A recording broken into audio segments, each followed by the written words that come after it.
For the Google Meet attendance, what you have to do is you just go to the setting of the Google Chrome. Here in the setting, once you go into the setting, you will find out the extension here in the left corner. You click in the extension. Now these are the set of extension that has been already in your Google Chrome. You just write it here, Meet Attendance. Now this particular is the extension called Meet Attendance 2.6.0. This particular extension actually you have to install in your Google Chrome. So this is a symbol. You can see there is a red apple with the right symbol. So this is the actually Google Meet attendance extension that we have to use. Now how we can use it? So if you are in the Google Meet and you want to take the attendance, here there is a show everyone symbol. You just click in that. Now once you do that, here with along with the people, there is a symbol.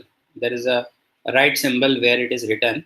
Now here we have plus, two plus are there. So you can click.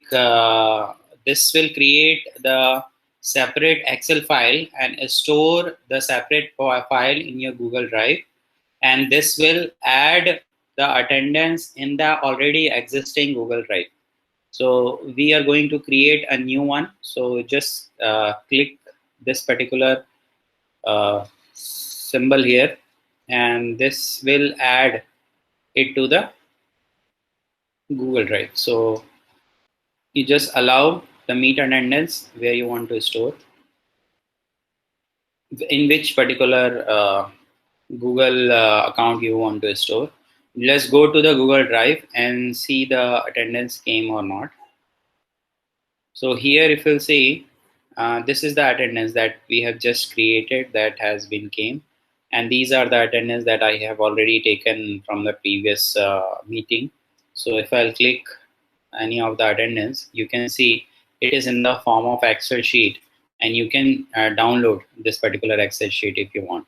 Okay, so this is how this Google attendance works, and it is very good tool to monitor the attendance of your students.